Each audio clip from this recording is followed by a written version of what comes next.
দেখো,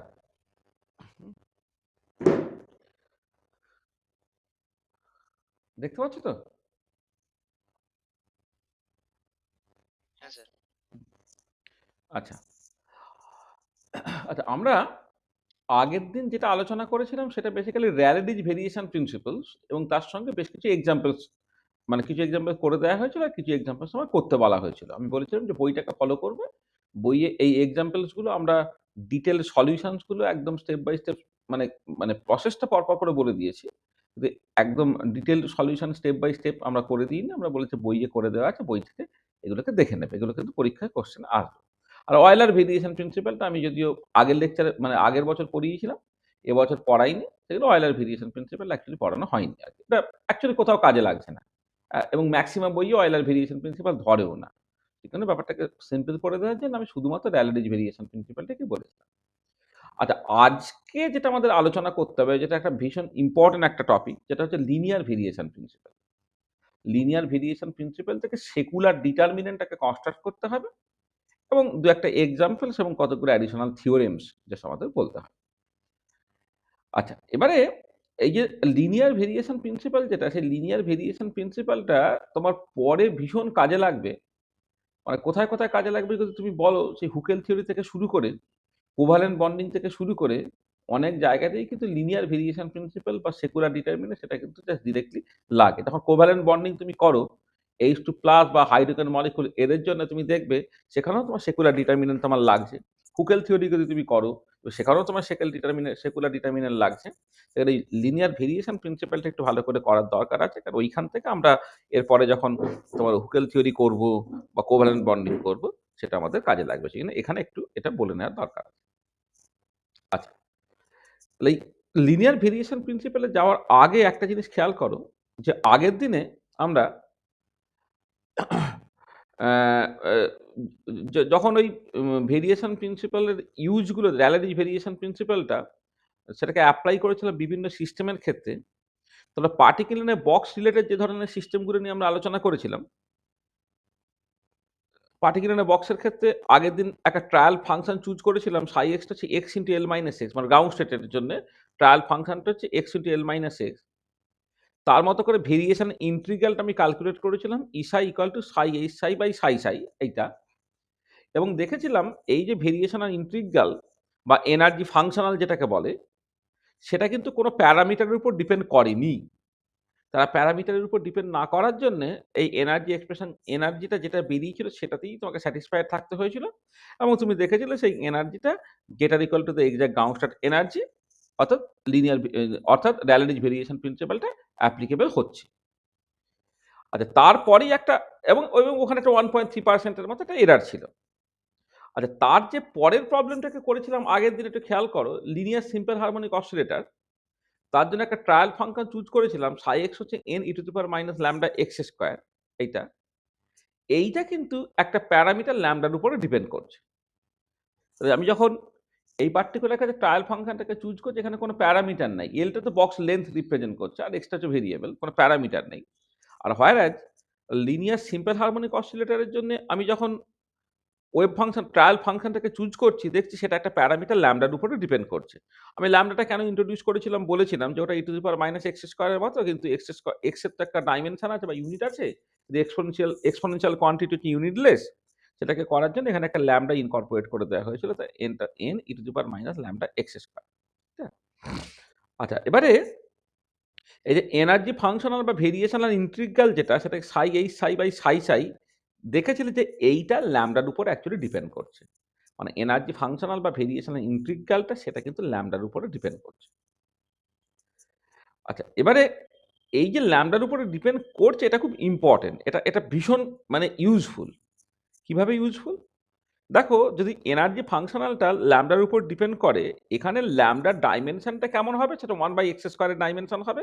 এইটুকু আমি বলেছি। কিন্তু ল্যাম্বডার অ্যাকচুয়াল নিউমেরিক্যাল ভ্যালু কি হবে আমি তো কিছু বলিনি। এবারে আমার ইনটেনশনটা কি? আমার ইনটেনশনটা হচ্ছে যে অ্যাকচুয়াল যে গাউসের এনার্জি, তার যত কাছে যেতে পারবো ততই ভালো। লিনিয়ার ভেরিয়েশন প্রিন্সিপাল বলে যে সরি, র্যালেটিভ ভেরিয়েশন প্রিন্সিপাল বলে এনার্জি ফাংশনালটা greater equal to the actual গাউসের এনার্জি। তাহলে এই যে এনার্জি ফাংশনের যে মিনিমাম ভ্যালুটা, সেই মিনিমাম ভ্যালুটা will be the closest to the actual counted energy. তার মানে আমি যদি ল্যামডার ভ্যালুটা এমনভাবে চুজ করি যাতে করে এনার্জিটা মিনিমাম হবে, সেই মিনিমাম এনার্জিটা আমার বেস্ট পসিবল তোমার ট্রায়াল এনার্জিটাকে দেবে। কি বলছি বুঝতে পারছো তো? যে র্যালেডিজ ভেরিয়েশন প্রিন্সিপাল যেটা বলছে যে energy function greater equal to the actual counted energy. Greater equal two তার মানে মিনিমামটা কি হবে? মিনিমামটা হচ্ছে তোমার এই অ্যাকচুয়াল কাউন্টেড এনার্জির ক্লোজেস্ট হবে। তাহলে আমি যদি এই ল্যামডাটাকে এমনভাবে চুজ করি যাতে করে এই এনার্জিটা মিনিমাম হয়, তো সেটাই হচ্ছে আমার বেস্ট পসিবল সলিউশন হবে। Now we have a possibility to choose lambda in such a way that E lambda becomes minimum. This will be the closest to the exact ground state energy. এবার সেটাকে করবে কি করে? এই যে del E by del lambda equal to 0 করো। 0 করে সেখানে ল্যামডা মিনিমামটা বের করো। ল্যামডা মিনিমাম মানে এটা 0 হচ্ছে যে ল্যামডার জন্য সেটাকে ল্যামডা মিনিমাম বলছি। সেটা তুমি বের করো। এবারে এনার্জি এক্সপ্রেশনে তুমি ওই ল্যামডার জায়গায় ল্যামডা মিনিমামটাকে বসিয়ে দাও। যে এনার্জিটা পাবে this will be closest to the actual ground state energy. তার মানে যদি তোমার কোনো একটা ট্রায়াল ফাংশনের মধ্যে এরকম প্যারামিটার থাকে যে প্যারামিটারগুলো তুমি তোমার মতো করে পাল্টাতে পারো তোমার সুবিধের মতো, তাহলে কিন্তু তোমার মানে ভেরিয়েশন প্রিন্সিপালটা আরো বেশি সাকসেসফুল হবে। মানে ব্যাপারটা যেটা দাঁড়াচ্ছে যে এটা একটা না এই ল্যামডাটা কিছুটা তোমার কি বলে এটা মানে ফ্লেক্সিবিলিটি আরকি। মানে ল্যামডাটা তুমি তোমার মতো করে মানে আগেরটা যেমন করেছিলাম কোনো প্যারামিটার নাই মানে ওটা একদম ফিক্সড। এখানে ল্যামডাটা সাম কাইন্ড অফ একটা ফ্লেক্সিবিলিটি রিপ্রেজেন্ট করছে। তুমি যতটা বেশি ফ্লেক্সিবিলিটি দেবে, তত তুমি অ্যাকচুয়াল যে ওয়েভ ফাংশন সেদিকে পৌঁছাতে পারবে এবং তার মতো করে তুমি যে অ্যাকচুয়াল গ্রাউন্ডটা এনার্জি তার দিকে যেতে পারবে। ঠিক আছে? তাহলে এটা খুব ইম্পর্টেন্ট এই ল্যামডাটা। ঠিক আছে? তাহলে এক্ষেত্রে একটা এরকম তোমার প্যারামিটার ভেরিয়েশনাল প্যারামিটার ব্যবহার করা হয়েছে। তা দিয়েই তুমি দেখেছিলে এখানে যে ট্রায়াল ফাংশনটা এত সুন্দর করে চুজ করা হয়ে গিয়েছিল। তাতে যেটা হয়েছিল যে তুমি অ্যাকচুয়ালি মানে গ্রাউন্ড এনার্জিতে পৌঁছে গিয়েছিলে আরকি। এটা। তাহলে এবারে আমার টার্গেট হচ্ছে বা আমাদের টার্গেট হচ্ছে যে যদি আমি এরকম কোনো ট্রায়াল ফাংশন চুজ করি সেখানে শুধু একটা প্যারামিটার না অনেক বেশি প্যারামিটার থাকবে। তো অনেক বেশি প্যারামিটার থাকলে তাহলে যেটা হবে যে তুমি ওই প্যারামিটারগুলো তোমার মতো করে চেঞ্জ করতে পারবে তোমার সুবিধার জন্য যাতে করে এনার্জিটা মিনিমাম হয়। তার মানে হয় না যে যত বেশি ফ্লেক্সিবিলিটি থাকবে। অনেক সময় কিছু অভিনেতা আছে যারা একটা পার্টিকুলার টাইপ অফ অভিনয়ই করে। তার কোনো ফ্লেক্সিবিলিটি নেই। মানে পুলিশ অফিসার মানে সব সিনেমাতে সে পুলিশ অফিসার। এইটা। সে একইভাবে কথা বলে, একই রকমভাবে দাঁড়ায় ইত্যাদি। এরা একটা মানে তৈরি করেছে। ওরা একটা ব্র্যান্ড তৈরি করেছে। আবার উল্টো দিকে কিছু অভিনেতা আছে তার না প্রচন্ড ফ্লেক্সিবিলিটি। সে যেকোনো চরিত্রে অভিনয় করার মতো তার ফ্লেক্সিবিলিটি আছে। যেকোনো ভাষাতে সে দেখতে পাচ্ছ তোমার কমফোর্টেবল। হ্যাঁ? তারপরে ধরো যেকোনো আ মানে তার মধ্যে এমন আছে কি বলবো? মানে উচ্চারণ-টুচ্চারণ এত পরিষ্কার তাতে হচ্ছে সে ধরো ভাঙা কথাও সে ঠিক করে বলতে পারছে আবার বিশুদ্ধ উচ্চারণও সে ঠিক করে করতে পারছে। অর্থাৎ তার ক্ষেত্রে অনেক বেশি ফ্লেক্সিবিলিটি। তাহলে অনেক বেশি ফ্লেক্সিবিলিটি হলে সে যেকোনো চরিত্রের সাথে মানানসই হয়ে যাবে। তাহলে আমি এখানে সেই কাজটাই কি করছি যেটা এই লিনিয়ার সিম্পল হারমোনিক অসিলেটরটা আমাকে যে শিক্ষাটা দিয়েছে যে ওখানে ল্যামডাটা ছিল বলে আমি এনার্জি ফাংশনালটা বা ভেরিয়েশনাল ইন্টিগ্রালটা ল্যামডার উপরে ডিপেন্ড করেছিল। এবারে আমি ল্যামডাটা এমনভাবে ভ্যারি করাচ্ছি বা ল্যামডার ভ্যালুটা এমনভাবে চুজ করছি যাতে এনার্জিটা মিনিমাম হয় এবং সেটাই অ্যাকচুয়াল কাউন্টার এনার্জির ক্লোজেস্ট হবে এইটা। এবারে আমি সেটাকেই এখন মানে এটাকে নিয়ম করে ফেলার চেষ্টা করছি। সেটাকেই করে নেওয়ার চেষ্টা করছি। তাহলে আমার টার্গেটটা হচ্ছে to incorporate much more parameter such that we can minimize the energy functional with respect to those parameters. The particular set of values of the parameters give the best possible energy. এবং one of such approach হচ্ছে তোমার linear variation principle. তাহলে linear variation প্রিন্সিপালটা কেন পড়ছি? তার কারণটা নিশ্চয়ই আমার কাছে পরিষ্কার হলো। তাই তো? কেন আমার র্যালেডিজ ভেরিয়েশন প্রিন্সিপাল এর পরেও আমি লিনিয়ার ভেরিয়েশন প্রিন্সিপালটা পড়ছি সেটা পরিষ্কার তো? কি বুঝতে পারছো তো?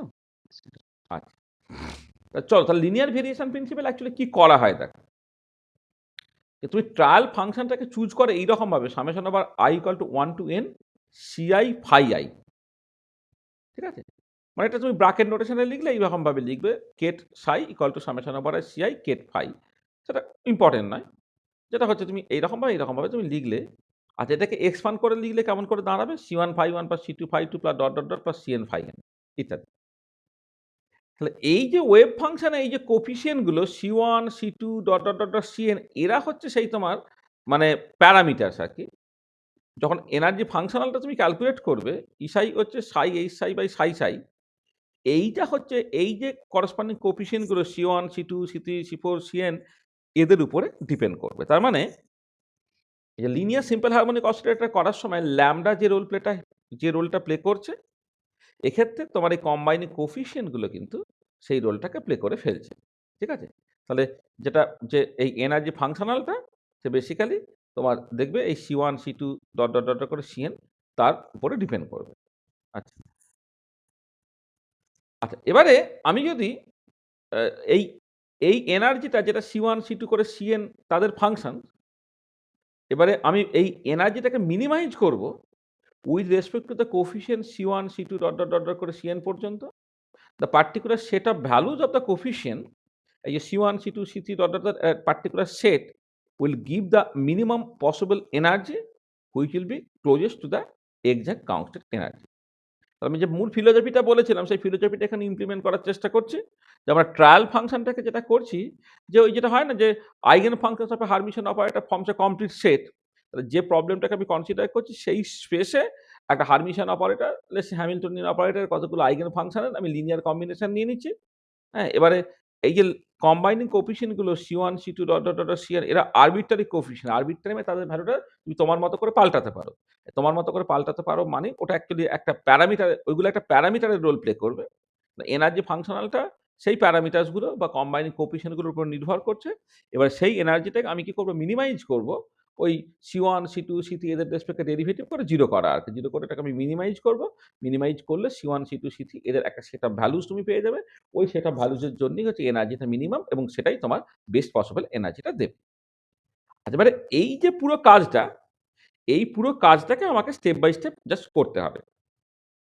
আচ্ছা, এবারে যদি আমি অনেকগুলো ফাংশনের লিনিয়ার কম্বিনেশন নিয়ে অঙ্কটা কষতে আরম্ভ করি না, তাহলে একটা অসুবিধে সেটা হচ্ছে যে তুমি দেখবে যে ওভারঅল অঙ্কটা অনেকটা কমপ্লিকেটেড হয়ে যাচ্ছে। হ্যাঁ? ওটা সলভ করা তোমার পক্ষে একটু অসুবিধে আরকি। করতে পারবে, একটু অসুবিধে। সেইজন্য আমরা আমাদের মানে আস্তে, আস্তে নাম্বার অফ ফাংশনটাকে বাড়াই। আমরা ১ম এ যেটা করি for the sake of simplicity trial ফাংশনটাকে ২ টো ফাংশনের লিনিয়ার কম্বিনেশন দিলাম। সাইটা হচ্ছে C1 phi C1 phi 1 plus C2 phi 2. For the sake of simplicity, let us take the trial function psi as a linear combination of two linearly independent functions phi 1 and phi 2. সাইটা হচ্ছে C1 phi 1 plus C2 phi 2 এইরকমভাবে লিখছি। আর এবারে energy ফাংশনালটা তুমি লিখবে কেমন করে? psi h psi by psi psi এইটা। এবার আমি কি করেছি যে এটাকে এইরকমভাবে লিখে ফেলি। এটা সাই এই সাইটাকে একদিকে রাখলাম আর এইটাকে এখানে গুণ করে দিলাম ইন্টু সাই সাই। মানে এই মানে তোমার ব্র্যাকেটের মধ্যে সাইটাকে লিখছি না। মানে তুমি মনে, মনে ভাববে যে এনার্জিটা বেসিক্যালি সাই এর উপর ডিপেন্ড করে বা এনার্জি অ্যাকচুয়ালি একটা ফাংশনাল। এটা এবারে দেখো তোমার এই যে ওয়েভ ফাংশনটা ২ নম্বর ইকুয়েশনে আছে, সেই মানে ট্রায়াল ফাংশনটা আমি বসিয়ে দিলাম। সাই এর জায়গায় বসালাম C1 phi 1 plus C2 phi 2 এই সাই এর জায়গায় C1 phi 1 plus C2 phi 2 এই সাই এর জায়গায় C1 phi 1 plus C2 phi 2 এই সাই এর জায়গায় C1 phi 1 plus C2 phi 2 আচ্ছা, এবারে এই ইন্টিগ্রেশনটা যদি তুমি করো তুমি পরিষ্কার জানো এটা ৪ টে পার্টে ভেঙে যাবে। কারণ এইখানে ২ টো টার্ম আছে, এখানে ২ টো টার্ম আছে। এটা তো বেসিক্যালি একটা ইন্টিগ্রেশন। তাহলে যদি এখানে ২ টো টার্ম থাকে, ২ টো টার্ম থাকে তখন ইন্টিগ্রেশনটা ৪ টে ভাগে ভেঙে যাবে। তাহলে ১ম টা দেখো এই C1 phi 1 H C1 phi 1 দিয়ে যেটা হবে যেটা তোমরা জানো যেটা ব্রা পার্ট থেকে আসে সেটা কমপ্লেক্স কনজুগেটে আসে। আর যেটা কেট পার্ট থেকে আছে সেটা এমনি, এমনি আসে। তো ব্রা পার্ট থেকে C1 টা আসছে সেখানে C1 স্টার হয়ে গেল। গেট পার্ট থেকে C1 আসছে। তাহলে C1 স্টার C1 পড়ে থাকছে phi 1 H phi 1 এটা হলো। আর এইটার সঙ্গে এটা করলে C1 star C2 phi 1 H phi 2 এইটার সঙ্গে C2 phi 2 এর সঙ্গে C1 phi 1 করলে C2 star C1 phi 2 H phi 1 sir আপনার কথা শোনা যাচ্ছে না। হ্যাঁ? সে কি? দেখা স্যার যাচ্ছে? কথাটা কেটে কেটে যাচ্ছে। দেখা যাচ্ছে না তাও দেখা যাচ্ছে না? তোমার কি নেটের অসুবিধা হচ্ছে নাকি?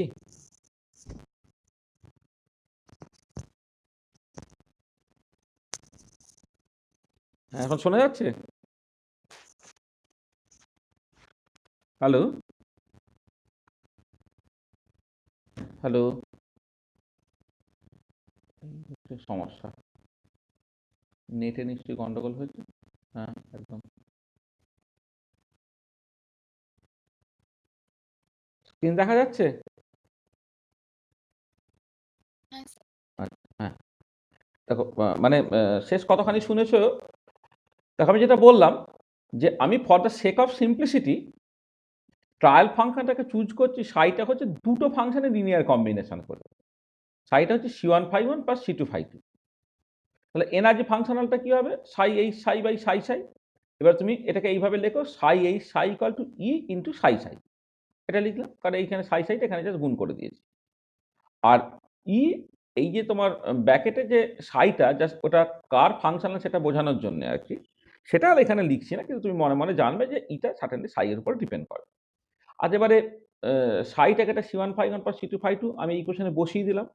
যেখানে, যেখানে সাই আছে এখানে, এখানে, এখানে, এখানে আমি বসিয়ে দিলাম। আচ্ছা এবারে লেফট হ্যান্ড সাইডটা দেখো এদিকে দুটো টার্ম আছে, এদিকে দুটো টার্ম আছে। মানে এটা ৪ টে ইন্টিগ্রেশনের কম্বিনেশন। আর বা পার্ট থেকে এলে কমপ্লেক্স কনজুগেট হয়ে আসে, কেট পার্ট থেকে হলে যে এমনি, এমনি আসে। তাহলে সেটা হয়ে যাবে কত? C1 star C1 φ1 H φ1, C1 star C2 φ1 H φ2, C2 star C1 φ2 H φ1 আর C2 স্টার C2 হচ্ছে φ2 H φ2। আর এদিকে হচ্ছে তোমার ডান দিকে তোমার একই রকমভাবে ৪ টে ইন্টিগ্রেশন হয়ে গেল। এনার্জিটা বাইরে যেমন আছে, আছে। C1 star C1 φ1 φ1, C1 star C2 φ1 φ2, C2 star C1 φ2 φ1 আর C2 স্টার C2 φ2 φ2। আর এবারে এই যে এগুলোকে শর্ট হ্যান্ড নোটেশনে আমি লিখি যে ধরো phi I H phi J থেকে আমি এইচ আই জে এইরকমভাবে এক্সপ্রেস করব। যেখানে এইচ আই জে হচ্ছে তোমার I J matrix element of the Hamiltonian matrix. মানে হ্যামিল্টনিয়ান ম্যাট্রিক্স মানে যে কোনো অপারেটরকে একটা ম্যাট্রিক্স ফর্মে লেখা যায়। তো তাহলে হ্যামিল্টনিয়ান ম্যাট্রিক্স যদি হয় তাহলে phi I H phi J এটা বেসিক্যালি হচ্ছে এইচ আই জে। এটা এইচ যে ম্যাট্রিক্সটা তার আই জে এলিমেন্টটা। ঠিক একই রকমভাবে ফাই আই ফাই জেটা এটা হচ্ছে এস আই জে, এটাকে বলা হয় ওভারল্যাপ ইন্টিগ্রাল।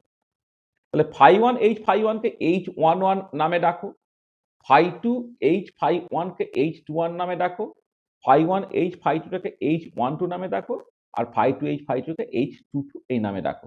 ঠিক একই রকমভাবে ফাই1 ফাই1 কে S11 বলো, ফাই1 ফাই2 কে S12 বলো, ফাই2 ফাই1 টাকে S21 বলো, ফাই2 ফাই2 কে S22 বলো। তাহলে এবারে এই যে শর্ট হ্যান্ড নোটেশনটাকে করা হলো, এই জিনিসগুলো আমি কি করছি?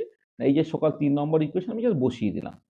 যেখানে এই যে ফাই1 আছে এটা H11 লিখবো, এটাকে H12 লিখবো, এটাকে H21 লিখবো, এটাকে H22 লিখবো, এটাকে S11 লিখবো, এটা S12 লিখবো, এটা S21 লিখবো, এটাকে S22 লিখবো। ঠিক আছে? তাহলে লিখলাম, লিখে তাকে ৪ নম্বর ইকুয়েশনটা তুমি পেলে। একটা সিম্পল দেখতে হয়েছে। আচ্ছা এবারে পরিষ্কার আমি ঠিক আছে আমার সুবিধের জন্যে এটাকে ডান দিকে গুণ করেছি। তাহলে এই যে এই ব্র্যাকেটের মধ্যে জিনিসটাকে যদি বাঁদিকে ভাগ করে দিতাম তাহলে তুমি এনার্জি ফাংশনালটা পেতে। এবং পরিষ্কার দেখো সেই এনার্জিটা এই যে কোএফিসিয়েন্ট গুলো C1 C2 এবং তাদের কমপ্লেক্স কনজুগেট তার উপরে নির্ভর করছে। মানে এইখান থেকে যদি তুমি ৪ নম্বর ইকুয়েশন থেকে এনার্জি ফাংশনালটাকে বের করো, পরিষ্কার তুমি দেখতে পাচ্ছ সেই energy ফাংশনালটা C1 C2 C1 star C2 star তাদের উপরে নির্ভর করছে। আর এখানে একটা জিনিস বলা ভালো সেখানে কি C1 স্টার তারা কিন্তু লিনিয়ারলি ডিপেন্ডেন্ট আর C2 স্টার তারা কিন্তু লিনিয়ারলি ডিপেন্ডেন্ট। মানে C1 জানলে তুমি C1 স্টার পেয়ে যাবে, C2 জানলে C2 স্টার পেয়ে যাবে। তার মানে এখানে যদিও বলা হচ্ছে যে এনার্জিটা C1 C2 C1 star C2 star ৪ টে কোএফিসিয়েন্ট এর উপর নির্ভর করছে, কিন্তু ৪ টের মধ্যে অ্যাকচুয়ালি দুটো ইন্ডিপেন্ডেন্ট, দুটো কিন্তু তোমার ডিপেন্ডেন্ট। ঠিক আছে? তাহলে E actually depends on 2 independent coefficient C1 C2 or their complex conjugate C1 star C2 star. মানে যদিও এখানে এনার্জি ফাংশনটা মনে হচ্ছে ৪ টে coefficient C1 C2 C1 star C2 star তার উপরে ডিপেন্ড করে।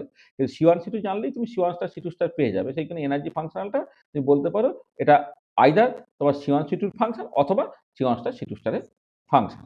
এটা। তাহলে তুমি যখন এনার্জিটাকে মিনিমাইজ করবে যেকোনো দুটোর রেসপেক্টে করলেই হবে। সেখানে আমি প্রথমে কি করলাম যে ওই যে ইকুয়েশনটাকে C1 স্টারের রেসপেক্টে ডেরিভেটিভ করলাম। মানে আল্টিমেটলি তো ডেরিভেটিভ করে সেটা 0 হবে, তাই না? তাহলে আমি C1 স্টারের রেসপেক্টে ডেরিভেটিভ করলাম। এখন C1 স্টারের রেসপেক্টে ডেরিভেটিভ করলে কি হবে? মানে পার্শিয়াল ডেরিভেটিভ করছো। তাহলে এইটা এই C1 স্টারের রেসপেক্টে পার্শিয়াল ডেরিভেটিভ করলে এইটা হয়ে যাবে C1H11, এটা হবে C2H22, আর C1 স্টার এই দুটোতে নেয় তাহলে এগুলো 0 হয়ে যাবে। সিমিলারলি এখানেও হচ্ছে এটা C1H11, এটা হয়ে যাবে C2H12, আর এইগুলোতে C1 স্টার নাই বলে এটা তোমার 0 হয়ে গেল। তাহলে ইকুয়েশনটা কি দাঁড়ালো? C1H11 plus C2H12 plus 0 plus 0। আচ্ছা, এখানে একটা জিনিস আছে, এখানে হচ্ছে যখন তুমি এই ডান দিকটা ডেরিভেটিভ করবে, এক হচ্ছে এনার্জিটাকে ডেরিভেটিভ করলে C1 স্টারের রেসপেক্টে এই পুরো জিনিসটাকে কনস্ট্যান্ট রেখে, আরেকবার হচ্ছে এনার্জিটাকে কনস্ট্যান্ট রেখে ভেতরের পার্টটা ডেরিভেটিভ করলে। প্রথমে যদি আমি এনার্জিটাকে ডেরিভেটিভ করি with respect two C1 star, তাহলে ব্র্যাকেটে যেটা আছে সেটা অ্যাজ ইট ইজ রয়ে গেল। তারপরে আমি এনার্জিটাকে কনস্ট্যান্ট রেখে ব্র্যাকেটের ভেতরের টার্মটাকে ডেরিভেটিভ করলে সেটা দাঁড়াচ্ছে কত? C1S11 plus C2S12। তো দেখো আমি জাস্ট আগের ইকুয়েশন থেকে ডেরিভেটিভ করলাম with respect two C1 star, তাহলে তুমি এই ইকুয়েশনটাকে পেলে। আচ্ছা, ঠিক একই রকম ভাবে তুমি যদি ওটাকে C2 স্টারের রেসপেক্টে ডেরিভেটিভ করো, তো C2 স্টারটা দেখো এখানে নেই, এখানে নেই, তার মানে এখানে প্রথম ডেরিভেটিভটা হবে, সেটা হবে কত? C2 স্টারের রেসপেক্টে ডেরিভেটিভ করে C1H21, এইটা হবে কত? C2H22, আর এখানে প্রথমে কে ডেরিভেটিভ করতে হবে del E by del C2 star বলে ব্র্যাকেটে যেটা আছে সেটা লিখতে হবে। তারপরে হচ্ছে ইটাকে দেখে ব্র্যাকেট থেকে তোমার জাস্ট এইখান থেকে C1H21, এখান থেকে C2H22 তোমার চলে আসবে। তাহলে C2 স্টারের রেসপেক্টে ডেরিভেটিভ করলে তুমি এই 4-6 নম্বর ইকুয়েশনটাকে পাচ্ছ। আচ্ছা, এবারে যেটা ব্যাপার সেটা হচ্ছে যে তোমার ইন্টেনশনটা কি? ইন্টেনশনটা হচ্ছে তোমার C1 C2 বা C1 স্টার C2 স্টারের সেই ভ্যালুগুলি কি বের করতে হবে যাতে করে এনার্জিটা মিনিমাম হয়। তো এনার্জিটা মিনিমাম হওয়া বা এক্সট্রিমাম হতে গেলে কি হবে? ফার্স্ট ডেরিভেটিভ গুলো 0 হবে, অর্থাৎ del E by del C1 স্টারও 0, del E by del C2 স্টারও 0। এটা ঠিক আছে? তাহলে এবারে যদি এই del E by del C1 star 0 আর del E by del C2 star এটা তোমার 0 হয়ে যায়, তাহলে এই 5 নম্বর ইকুয়েশনে কি দেখো, এই যে টার্মটা ভ্যানিশ করে গেল, এক্ষেত্রে এই টার্মটা ভ্যানিশ করে গেল। তাহলে কি দাঁড়াচ্ছে? না C1H11 plus C2H12 equal to C1S11 plus C2S12। মানে এটা হচ্ছে তোমার এই যে 5 নম্বর ইকুয়েশনটাকে প্রথমে করছি আর কি এটা। তারপরে 6টাকে আমি পরে আসছি। আর এইটাকে তুমি এইভাবে লেখো H11 minus ES11 into C1 plus H12 minus ES12 into C2, this is equal to 0। ঠিক আছে? আচ্ছা, সিমিলারলি 6 নম্বর এবং 7 নম্বর ইকুয়েশনে তুমি মেশাও, তাহলে এই পার্টটা 0 হয়ে গেল। ঠিক একই রকমভাবে তুমি কি পাচ্ছ? C1H21 plus C2H22 equal to C1S21 plus C2S22। তাহলে এবারে H21 মাইনাস ES21 যদি তুমি করো into C1 plus H22 minus ES22 যদি করো into C2, this is actually equal to 0। তাহলে দেখো 8 নম্বর 2 নম্বর এই দুটো ইকুয়েশন তুমি পেয়েছো। ঠিক আছে? তাহলে এই যে দুটো ইকুয়েশন, এই দুটো ইকুয়েশন থেকে দুটো আননোন আছে, একটা C1 আর C2। তো দুটো ইকুয়েশন থেকে দুটো আননোন তুমি ইজিলি বের করতে পারবে। কি করে বের করতে পারবে সেটা আমি দেখাচ্ছি। তো দেখো এই এতক্ষণ পর্যন্ত যেটা করেছি সেখানে কারো কিছু অসুবিধা আছে কি বলো?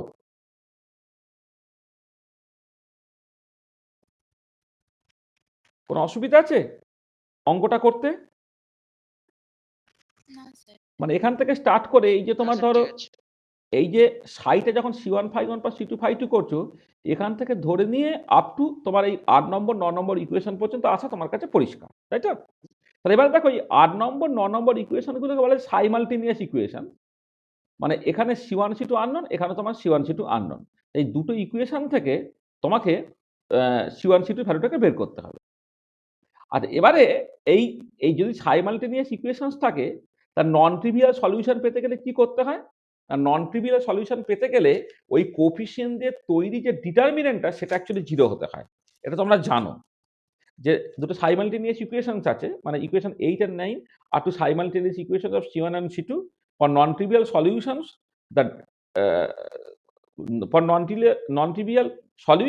for non-trivial solution, the determinant formed by the coefficients of C1 and C2 must be equal to 0.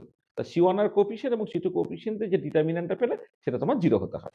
তাহলে সাইমালটেনিয়াস ইকুয়েশন সলভ করলে যে যে করসপন্ডিং কোএফিসিয়েন্ট গুলোকে ডিটারমিনেন্টটা হয় সেইটা তোমার অ্যাকচুয়ালি 0 হতে হয়।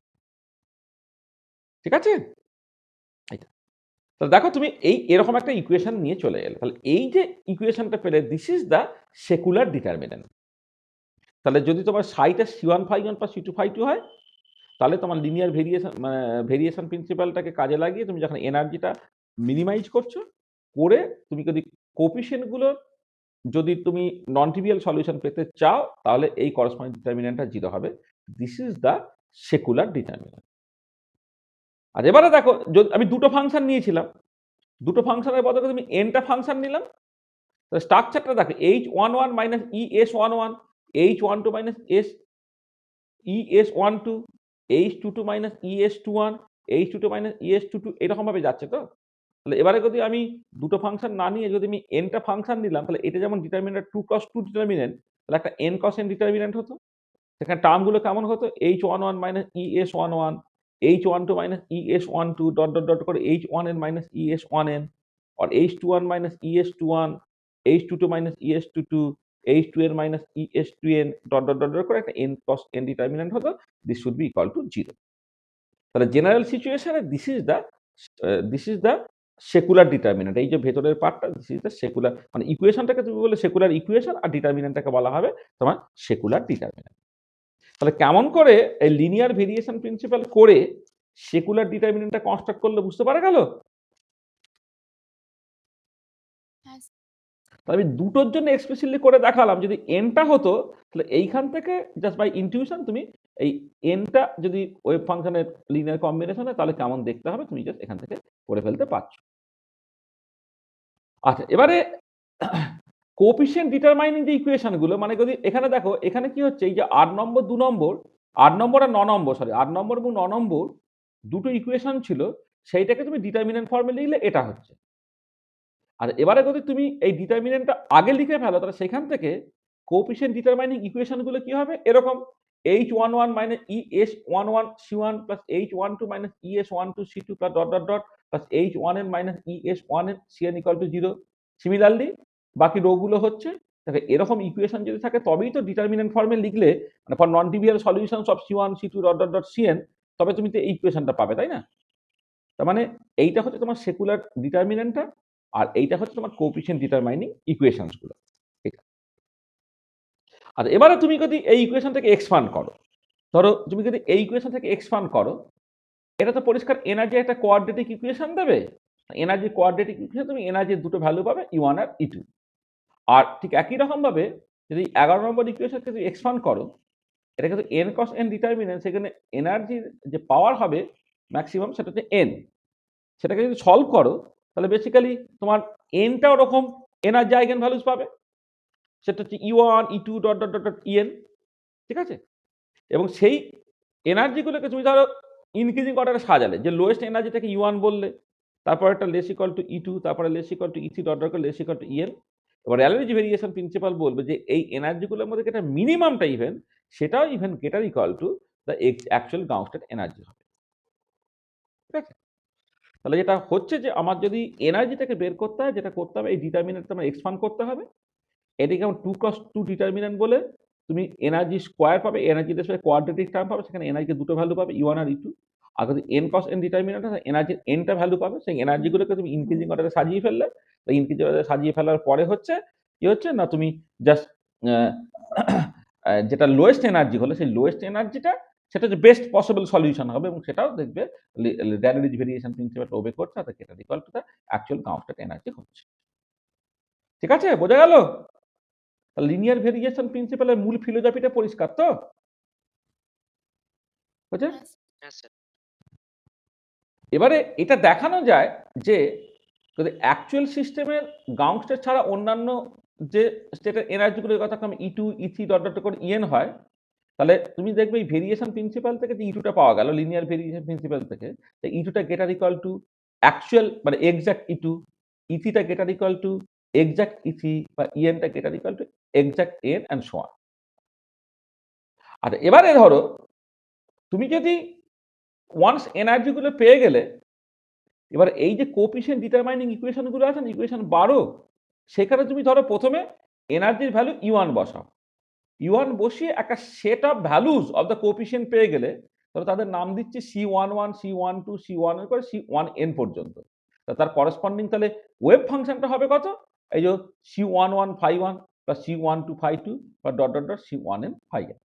তো দেখো তাহলে কি হলো, মানে যদি তুমি এই দুটোর জন্য করছো তাহলে তোমার কাছে আরো পরিষ্কার হতো। তাহলে এইটাকে যদি তুমি সলভ করো, এনআই কে দুটো ভ্যালু পাবে, একটা E1 একটা E2।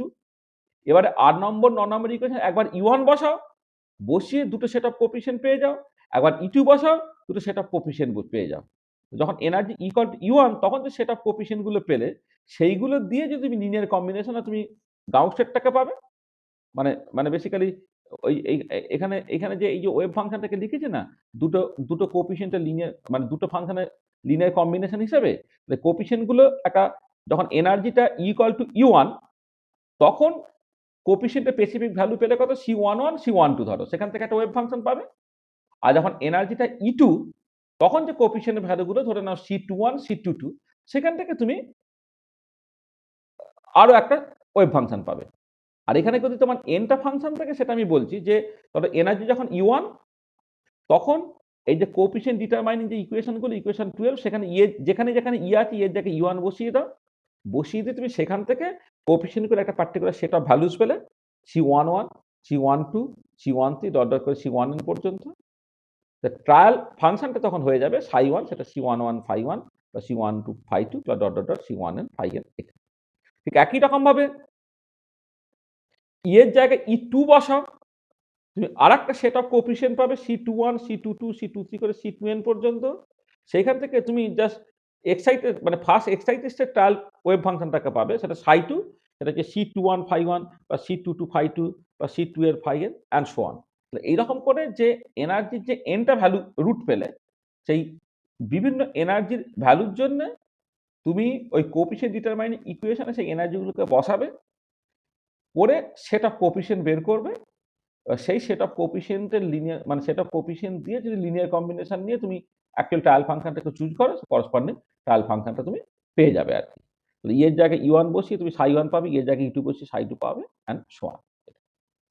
তো বোঝা গেল কিভাবে হলো জিনিসটা কাজটা? তাহলে এইখান থেকে তুমি জিনিসটা ভালো করে দেখো, যেটা হচ্ছে কি লিনিয়ার ভেরিয়েশন প্রিন্সিপাল প্রথমে কেন পড়ছি না, আমি যেটা করব সেটা হচ্ছে যে আমি এমন করে তোমার অ্যাকচুয়াল ওয়েভ ফাংশনটার অ্যাকচুয়াল মানে সরি ট্রায়াল ফাংশনটাকে কতগুলো ফাংশনের লিনিয়ার কম্বিনেশনের ফর্মে লিখবো। আর লিনিয়ার কম্বিনেশনের লেখাটা সম্ভব, তার কারণটা হচ্ছে আমি জানি আইগেন ফাংশন বা হার্মিশন অপারেটর ফর্মসে কমপ্লিটছে, এটা আমি লিখবো। লিখে দেখবো যে এনার্জি ফাংশনালটা কম্বাইনিং কোএফিসিয়েন্টগুলোর উপর নির্ভর করছে।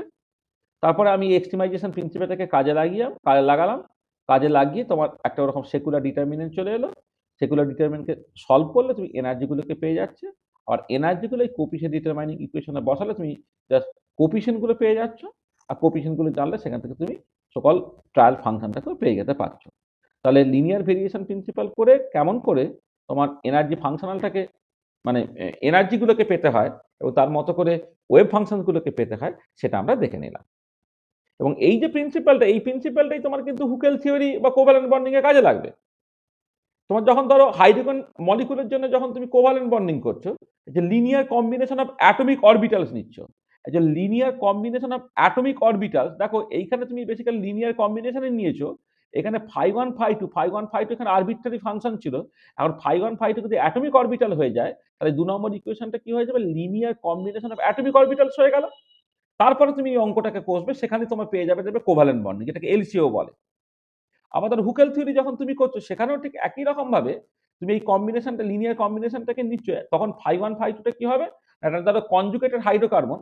এই কনজুগেটেড হাইড্রোকার্বনের প্রত্যেকটা কার্বনের মাথায় যে পি জেড অরবিটাল গুলো আছে, সেই পি জেড অরবিটাল গুলো লিনিয়ার কম্বিনেশন নিচ্ছ, করে তুমি যেটা পাবে সেটা হচ্ছে হুকেল থিওরি। তাহলে এই যে হুকেল থিওরি বলো কোভালেন্ট বন্ডিং বলো, পুরোটাই দাঁড়িয়ে আছে কিন্তু লিনিয়ার ভেরিয়েশন প্রিন্সিপালের উপরে। শুধু phi1 phi2 কি তার উপরে পুরো জিনিসটা নির্ভর করবে। তাহলে যদি আমি হাইড্রোজেন মলিকুলের জন্য যদি আমি এলসিও করি, তাহলে ফাইটাকে লিখবো কি, হাইড্রোজেন মলিকুলের ক্ষেত্রে তোমার ওই ধরো দুটো হাইড্রোজেনের যে 1s অরবিটাল আছে তাদের লিনিয়ার কম্বিনেশন নেব। লিনিয়ার কম্বিনেশন নিয়ে তুমি একটা সেকুলার ডিটারমিনেন্ট পাবে, যেটা 2cos2 সেকুলার ডিটারমিনেন্ট হবে। এটাকে এক্সপান্ড করলে, এটাকে সলভ করলে তুমি দুটো এনার্জি পাবে। একজনের এনার্জি কম, একজনের এনার্জি বেশি। যে এনার্জিটা কম সেটাই হচ্ছে তোমার মানে হাইড্রোজেন মলিকুলের ক্ষেত্রে যদি এমো ডায়াগ্রামটাকে দেখো, একজনের এনার্জি কম হয়, একজনের এনার্জিটা বেশি হয়। যখন এনার্জিটা কম, সেই এনার্জিটা তুমি এই যে 8 নম্বর এবং 9 নম্বর ইকুয়েশনে বসে একটা সেট অফ কোএফিসিয়েন্ট পেলে, সেট অফ কোফিশিয়েন্ট গুলোর থেকে তুমি একটা ওয়েভ ফাংশন কনস্ট্রাক্ট করে ফেলতে পারলে, সেটাই হয়ে গেল তোমার বন্ডিং এমো। আর যখন এনার্জিটা বেশি, সেই এনার্জিটা তুমি আবার এই 8 নম্বর 9 নম্বর ইকুয়েশনে বসালে, বসিয়ে তুমি আরেকটা এমো পেয়ে গেলে, যেটা হচ্ছে তোমার অ্যান্টি বন্ডিং এমো। তাহলে বন্ডিং এমো, অ্যান্টি বন্ডিং এমো। আর এই যে লোয়ার এনার্জিটা, সেটাই হচ্ছে বন্ডিং এমোর এনার্জি, হায়ার এনার্জিটা হচ্ছে অ্যান্টি বন্ডিং এমোর এনার্জি। এই পুরো জিনিসগুলো কিন্তু আসবে। ঠিক একই রকম ভাবে বললাম হুকেল থিওরির ক্ষেত্রেও একই রকম সিচুয়েশনটা আসবে। এখানে linear variation principal, particular inorganic বা অর্গানিক কেমিস্ট্রিতে যখন বন্ডিং নিয়ে কথাবার্তা হবে, তখন লিনিয়ার ভেরিয়েশন প্রিন্সিপাল না জানলে বন্ডিং এ তুমি কিছুই বুঝলে না। ঠিক আছে? কোভ্যালেন্ট বন্ডিং বলো, হুকেল থিওরি বলো, যা যা বন্ডিং তুমি দেখেছো আর কি, ভ্যালেন্স বন্ড থিওরি বলো, হ্যাঁ, মানে এলসিও মূলত আর কি, লিনিয়ার কম্বিনেশন অ্যাটমিক অরবিটাল, হ্যাঁ, সেগুলো কিন্তু জাস্ট লিনিয়ার ভেরিয়েশন প্রিন্সিপাল একটা স্পেশাল কেস। এরপরে কোয়ান্টাম কেমিস্ট্রি যখন তুমি করবে, ধরো হার্ট্রি-ফক থিওরি থেকে শুরু করে এমসিএফ মানে এমসিএসসিএফ থিওরি থেকে শুরু করে, এগুলো সব হচ্ছে ভেরিয়েশন বেসড মেথড। কনফিগারেশন ইন্টারেকশনস থেকে শুরু করে সব ভেরিয়েশন বেসড মেথড। সেখানে প্রত্যেক ক্ষেত্রে এরকম সেকুলার ডিটারমিনেন্টের গল্প থাকবে। সেকুলার ডিটারমিনেন্টটাকে সলভ করে তোমার এনার্জিগুলোকে পেতে হবে, এনার্জিগুলোকে বসিয়ে তোমাকে কোফিশিয়েন্ট পেতে হবে, কোফিশিয়েন্টগুলোকে বসিয়ে তোমাকে অ্যাকচুয়ালি ওয়েভ ফাংশনগুলোকে পেতে হবে। ঠিক আছে? সেই ওয়েভ ফাংশন কখনো হুকে নেমো, কখনো সেটা তোমার জাস্ট তোমার এমনি নরমালি বন্ডিং এমো, কখনো সেটা anti bonding Emo and so on. তো নামগুলো তার মতো করে পাল্টাচ্ছে, কিন্তু বেসিক প্রিন্সিপালটা লুকিয়ে আছে কিন্তু পুরোপুরি এখানে। ঠিক আছে? দেখো বোঝা গেল এখন পর্যন্ত যেটা বলেছি? হ্যাঁ স্যার। হ্যাঁ স্যার। আচ্ছা, এবারে এই যে তোমার সকাল সেকুলার ডিটারমিনেন্টটা দেখলে না, এইটাকে অনেকটা সহজ করে নিতে পারো যদি তুমি অর্থোনর্মাল সেট অফ ওয়েভ ফাংশন দিয়ে স্টার্ট করো। এই যে ফাংশনগুলো লিনিয়ার কম্বিনেশন নিচ্ছ, সেগুলো যদি অর্থ নর্মাল হয়, তাহলে এই যে ফাই আই ফাই জে, সেটা এসআই যেটাকে ওভারল্যাপ ইন্টিগ্রাল বলেছিলাম, এখন এরা যদি অর্থ নর্মাল সেট হয়, তাহলে এটাই হচ্ছে ক্রনেকার ডেল্টা। মানে ক্রনেকার ডেল্টার মানেটা হচ্ছে যখন আই ইকাল টু জে, তখন ডেল্টা আই যেটা 1 হবে, যখন আই নট ইকাল টু সেটা 0 হবে। তার মানে পরিষ্কার S11 S22 S33 dot dot dot এরা তোমার 1 হয়ে যাচ্ছে, কিন্তু S12 বা S21 বা S13 S31 এটা কিন্তু তোমার আলটিমেটলি 0 হয়ে যাচ্ছে। এবারে এইটাকে যদি আমি এই আগের ইকুয়েশনে কাছে বসিয়ে দিই, এই ইকুয়েশনে দেখো এই S11 S22 SNN এইগুলো জাস্ট 1 1 1 হয়ে গেল, অর্থাৎ H11 minus E, H22 minus E, HNN minus E, এটা হয়ে গেল। আর S12 থেকে S1N পর্যন্ত বা S21 S2N এরা বেসিক্যালি তোমার 0 হয়ে যাচ্ছে, বলে এগুলো just H12 H1N H21 H2N HN1 HN2 এগুলো জাস্ট তোমার থাকবে। দেখো তোমার এইটা, ঠিক আছে? তাহলে দেখো দেখো লাইফটা অনেক সিম্পল হয়ে গেছে। তাহলে এবারে ব্যাপারটা হচ্ছে, তুমি তো অবশ্যই যখন বেসিস সেট চুজ করবে, যে বেসিস ফাংশনে তো লিনিয়ার কম্বিনেশন তুমি নেবে। বেসিস ফাংশনগুলোকে তুমি without loss of any generally তুমি অর্থ নর্মাল হিসেবে চুজ করতেই পারো। নর্মালি তো এমনি এমনি করা যায়, আর অর্থগণাল না হলে গ্রাম স্মিথ অর্থগণালাইজেশন টেকনিক ইউজ করে তুমি তাকে অর্থ নর্মাল করে নেবে। তো অর্থ নর্মাল সেটা ওয়েভ ফাংশন থেকে তুমি স্টার্ট করো, তাহলে দেখো লাইফ অনেক সিম্পল হয়ে যাচ্ছে। এবং সিম্পল হয়ে গিয়ে দেখো এই ধরনের সিচুয়েশন হচ্ছে যে তোমার ওই সেকুলার ডিটারমিনেন্টটা দেখো অনেকটা, মানে এই যে অনেক কেস তোমাকে বয়ে বেড়াতে হচ্ছে। ঠিক আছে? এটা তোমাকে মাথায় রাখতে। আচ্ছা, আরেকটা স্পেশাল কেস আমি বলছি, সেটা হচ্ছে যে দেখো এইটা কোয়ান্টাম মেকানিক্স এইসব থিওরেম তুমি পড়েছো, যে বললাম ধরো একটা কোয়ান্টাম মেকানিক্যাল অপারেটর এ ধরেছো, যেটা হ্যামিল্টনিয়ানের সাথে কমিউট করে, অর্থাৎ এই কমিউটেটর সেটা হচ্ছে 0। তাহলে যে ফাংশনগুলো তোমার হ্যামিল্টনিয়ানের আইগেন ফাংশন, সেটা কিন্তু তোমার এরও আইগেন ফাংশন হবে, মানে phi I are the eigenfunction of A, clearly A phi I equal to alpha I phi I, আর এইচ ফাই আই সেটা হচ্ছে বিটা আই ফাই আই। মানে বেসিক্যালি যেটা বলতে চাইছি যে they should have the simultaneous set of eigenfunction. কারণ তোমার থিওরেমটা হচ্ছে এই, the necessary and sufficient condition for two operators to have simultaneous eigenfunction is that they must commute. ঠিক আছে? দুটো অপারেটর কিন্তু কমিউট করে তো সাইমালটেনিয়াস আইগেন ফাংশন থাকবে। যদি সাইমালটেনিয়াস আইগেন ফাংশন থাকে, তাহলে এইচ আই জে যেটা, দেখো phi I H phi J, H phi জের জায়গায় তুমি বিটা জে ফাই জে বসিয়ে দিলে, তাহলে বিটা জে বাইরে বেরিয়ে চলে এলো, beta J phi I phi J হলো। এবারে without loss of any generally তুমি ফাই আই গুলোকে যদি অর্থোনর্মাল হিসেবে চুজ করতে পারবে, এটা beta J delta I J তুমি লিখলে। তার মানে কি হলো দেখো, যে when আই ইকুয়াল টু যে, তখন এইচ আই আই যেগুলো সেগুলো বিটা আই হয়ে যাচ্ছে, আর এইচ আই যেগুলো 0 হয়ে যাচ্ছে যখন আই নট ইকুয়াল টু জি। এই যে কনিক্যাল ডেটার মানে থেকে তোমার কাছে এটা পরিষ্কার। তার মানে কি হচ্ছে যে H11 H22 HNN এরা বেসিক্যালি সারভাইভ করবে, আর H12 H21 H1 এরা কিন্তু ভ্যানিশ করে যাবে। তার মানে কি হচ্ছে যে সোকাল সেকুলার ডিটারমিনেন্ট আরো সহজ হয়ে গেল। তার মানে কি হচ্ছে দেখো, যে আমি যেটা করছি যে কোন একটা কোয়ান্টাম মেকানিক্যাল অপারেটর এ তুমি নিচ্ছ যার সাথে এইচ কমিউট করবে। এবারে ফাই আই গুলো যদি তোমার এর আইগেন ফাংশনস হয়, যে ফাই আই গুলো বেসিক্যালি অর্থ নর্মাল, সে বেসিক্যালি এইচ এরও আইগেন ফাংশনস হবে। তাহলে এইচ আই জেটা তোমার beta J delta I J হয়ে গেল। তাহলে তুমি পরিষ্কার দেখতে পাচ্ছ যে এইচ আই জে গুলো তোমার অ্যাকচুয়ালি বেসিক্যালি থাকছে, এইচ আই আই গুলো তোমার অ্যাকচুয়ালি থাকছে, এইচ আই জে গুলো তোমার অ্যাকচুয়ালি ভ্যানিশ করে যাচ্ছে। ঠিক আছে, তো তখন তোমার সেকুলার ডিটারমিনেন্টটা আরো সহজ হয়ে যাবে। এইটা সবসময় করা হয় সেরকম না, এটা চুজ করা অনেক সময় অসুবিধে, তোমাকে ওই একটা অপারেটর খুঁজে বের করতে হবে, হ্যানা ত্যানা অনেক ঝামেলা আর কি। ওই জন্য এই আগের যে অ্যাপ্রক্সিমেশনটা, এইটা খুব কমন অ্যাপ্রক্সিমেশন, কারণ তুমি যে বেসিস ফাংশনগুলো অর্থনর্মাল সেট হিসেবে তুমি চুজ করছো। আর এইরকম করলে জিনিসটা করা যায়, কিন্তু আর একটু কঠিন হয়ে যাবে। তখন ইকুয়েশনটা দেখো এত সহজ হয়ে যাবে, এবং এত যদি সহজ হয়ে যায় দেখো সলিউশনটা কত সহজ হয়ে গেল। কারণ শুধুমাত্র ডায়াগোনাল টার্ম যদি থাকে, তাহলে তোমার এই পার্টগুলো আলাদা আলাদা করে zero, H11 minus E equal to zero, H22 minus E equal to zero, HNN minus E equal to zero. তার মানে E1 E2 E3 just H11 H22 HNN এরা জাস্ট অটোমেটিক্যালি হয়ে যাবে। তার মানে তুমি যদি স্পেসিফিক্যালি এইভাবে চুজটাকে করতে পারো, তাহলে তোমাকে থেকে ডিটারমিনেন্টটা তোমাকে সেভাবে ভাঙতেই হচ্ছে না। ডিটারমিনেন্ট থেকে তোমার যে এই যে হ্যামিল্টনিয়ান ম্যাট্রিক্স এলিমেন্ট বা সেখান থেকে এনার্জি গুলো তুমি অটোমেটিক্যালি বের করতে পারছো। ঠিক আছে, বোঝা গেল? হ্যাঁ স্যার। মানে বেসিক্যালি যেটা হচ্ছে যে তোমার জেনারেল সিচুয়েশনটা এটাই, কিন্তু এই যে এটাই কোথায় গেল, এই যে জেনারেল সেকুলার ডিটারমিনেন্টটা এটাই। এবারে তোমার সুবিধের জন্য কোথাও কোথাও তুমি জাস্ট ওই মানে অর্থ নর্মাল সেট হলে এস আই যেটা, সেটা বেসিক্যালি ডেল্টা আই যে, হ্যাঁ ডেল্টা আই তার মতো করে তুমি বসাবে।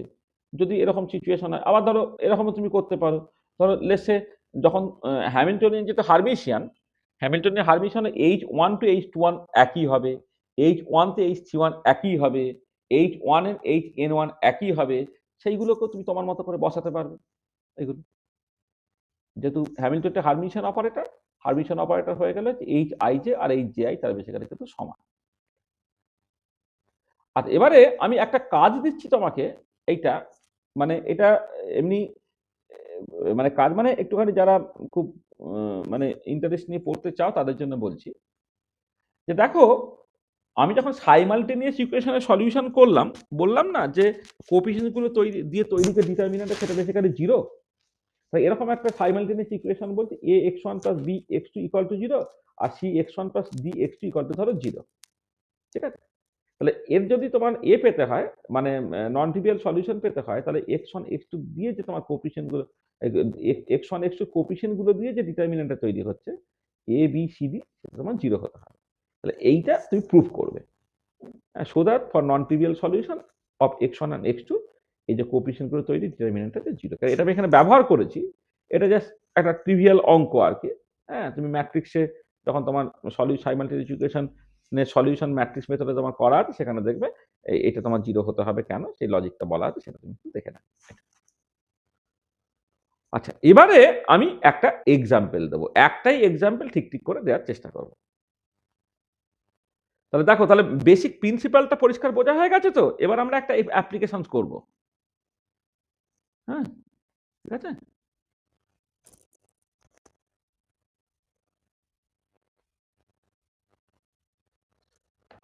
ঠিক আছে, বেসিক প্রিন্সিপাল লিনিয়ার ভেরিয়েশন প্রিন্সিপালের বেসিক প্রিন্সিপালটা ঠিক আছে তো? হ্যাঁ স্যার। হ্যাঁ স্যার। আচ্ছা চলো আমরা একটা অ্যাপ্লিকেশনস করি।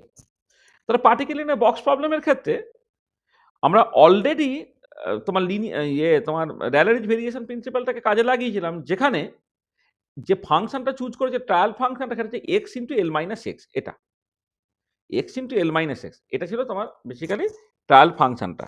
এখন আমি দুটো ফাংশন নিচ্ছি, একটা x into L minus x, একটা হচ্ছে X square into L minus X তার স্কোয়ার। আর অ্যাকচুয়াল ফাংশনটা আমি লিখবো, সেটা হচ্ছে এই যে φ1 এবং φ2 তাদের লিনিয়ার কম্বিনেশন করে। তাহলে আমি দুটো মানে বেসিস ফাংশনের মধ্যে ফাই ওয়ান আছে, ফাই টু আছে, ফাই ওয়ানটা এটা, ফাই টুটা এটা, যে দেখো প্রপার বাউন্ডারি কন্ডিশন ওবে করবে, মানে এক্স এর জিরো আর এল এতে সেটা জিরো হবে, এক্স ইকুয়াল টু জিরো তে জিরো আর এক্স ইকুয়াল টু এল এ জিরো হবে, সেগুলো এখানে পরিষ্কারভাবে স্যাটিসফাইড হয়েছে। তাহলে ফাংশনটাকে ওই যেমন C one phi one plus C two phi two লিখি, তো সেই মতো করে C one X into L minus X plus C two X square into L minus X তার স্কোয়ার হিসেবে লিখলাম। আর এখানে হ্যামিল্টনীয় অপারেটর ইনসাইড দ্য বক্স কি হবে, minus H cross square by twice M D two by DX square. আচ্ছা এবারে তাহলে এক্ষেত্রে তো একটা 2/2 ডিটারমিনেন্ট হবে। তা 2/2 ডিটারমিনেন্ট হওয়ার জন্য তোমার যে প্রত্যেকটা এলিমেন্ট তোমাকে ক্যালকুলেট করতে হচ্ছে। দেখো এইচ ওয়ান ওয়ান যেটা হচ্ছে phi one H phi one, phi ওয়ানের জায়গায় X into L minus X লিখবে, হ্যামিল্টনিয়ানের জায়গায় minus H cross square by twice M D two by DX square লিখবে। লিখে ইন্টিগ্রেশনটাকে করবে, যে ইন্টিগ্রেশনটা আমি আগের দিনও করতে দিয়েছিলাম এক্স্যাক্টলি এই ইন্টিগ্রেশন, সেটা বেরোবে H cross square L cube by 6m। আচ্ছা এবারে এইচ ওয়ান টু করবে আর এইচ টু ওয়ান তারা বেসিক্যালি সমান, তারা হারমিশিয়ান বলে। হ্যাঁ, তাহলে এইচ ওয়ান টু একই রকমভাবে ক্যালকুলেট করে ফাই ওয়ানের জায়গায় X into L minus X বসাবে, ফাই টুর জায়গায় X square L minus X square বসাবে, বসালে উত্তর বেরোবে H cross square L to power 5/30m। H two one exactly একই হবে। আর এইচ টু টু যেটা ফাই এইচ ফাই টু, যেখানে ফাই টুটা হচ্ছে X square L minus X square, তুমি বসাবে, বসিয়ে তুমি যদি করো এটা হবে H cross square L to power 7/105m। এটা তার মানে H one H one one H one two H two one H two two হয়ে গেল। আচ্ছা এবারে এস ওয়ান ওয়ান যেটা ফাই ওয়ান এটাকে তুমি যদি করো তাহলে এল টু দি পাওয়ার 5/30 বেরোচ্ছে, এস ওয়ান টু আর এস টু ওয়ান সমান, এটা এল টু দি পাওয়ার 7/30 বেরোচ্ছে, আর এস টু টু সেটা হচ্ছে তোমার বেরোচ্ছে এল টু দি পাওয়ার 9/630। তাহলে H one one H one two H two one H two two S one one S one two S two one S two two এগুলো। এবারে তুমি কি করলে না সেকুলার ইকুয়েশন যেটা সেখানে তুমি বসিয়ে দিলে। এক সেকেন্ড একটু ধরো তো।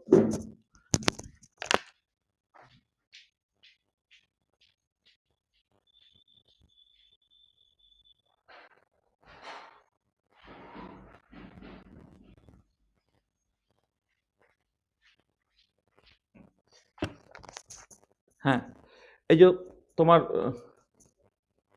সেকুলার ইকুয়েশনে ওগুলোকে বসিয়ে দিলে, ঠিক আছে। আচ্ছা সেকুলার ইকুয়েশনে বসিয়ে দিলে এবারে H one one S one one H one two S one two S two one S two two S two two H two two S two two, এই যে ভ্যালুগুলো তুমি জাস্ট সিম্পলি বসিয়ে দেবে। আচ্ছা বসিয়ে দিলে এটা একটা কোয়াড্রেটিক ইকুয়েশন অফ এনার্জি পাবে। আচ্ছা এবার এনার্জিটাকে, হ্যাঁ দেখো এনার্জিটাকে তুমি একটু স্কেল করে দেবে। হ্যাঁ, যদি বসিয়ে করো না দেখবে তুমি যদি M L square by H cross square into E সেটাকে ই প্রাইম বলো, তাহলে ই প্রাইমের কোয়াড্রেটিক ইকুয়েশন বেরোবে। এবারে সেখান থেকে তুই কোয়াড্রেটিক ইকুয়েশন থেকে তুই ই প্রাইমের ভ্যালু ক্যালকুলেট করে ফেলবে, তাহলে একটা ই ওয়ান প্রাইম বেরোবে, একটা এটা দুটো রুট বেরোবে, একটা ই ওয়ান প্রাইম একটা ই টু প্রাইম, ভ্যালুটা বেরোবে 4.93487 আর 51.065। এবারে এখানে ইটা যেহেতু H cross square by M L square into E prime, সেটা তুমি বসিয়ে দিলে করে ই ওয়ানের ভ্যালু বেরোলো, ই টু ভ্যালু বেরোলো। আর এবারে খেয়াল করো যে এই যে ই ওয়ানটা, হ্যাঁ সেটা তুমি যদি H square by M L square এইরকমভাবে লেখো তাহলে সেটা বেরোচ্ছে 0.125007। আর অ্যাকচুয়াল যে এনার্জিটা সেটা কত হয়, H square by 8m L square, আর 1/8 মানে 0.125000। তার মানে তোমার এই লিনিয়ার ভেরিয়েশন প্রিন্সিপাল থেকে এনার্জিটা বেরোচ্ছে এটা, আর অ্যাকচুয়াল যে গাউসের এনার্জিটা সেটা হচ্ছে এইটা, এবং দেখো এইটা অ্যাকচুয়ালি এর থেকে বেশি। এবং এর ক্ষেত্রে এরারটা দেখো কমে গিয়ে কি হয়েছে, যেটা আগের ক্ষেত্রে ছিল একটা ফাংশন যেটা মানে x into L minus x দিয়ে স্টার্ট করলে যেখানে তোমার ছিল 1.3% এরার, এখন দুটো ফাংশন নিয়ে যদি তুমি দেখো তাহলে এরারটা হচ্ছে দেখো 0.001374%। অর্থাৎ এরারটা কতটা কমে গেছে এটা সিম্পলি দেখো। আর ঠিক একই রকমভাবে ই টুটাকে ক্যালকুলেট করবে, ই টুটা যে অ্যাকচুয়ালি যে ফার্স্ট এক্সাইটেস্টের যে এনার্জিটা আছে তার থেকে বেশি হবে সেটা তুমি দেখতে পাচ্ছ।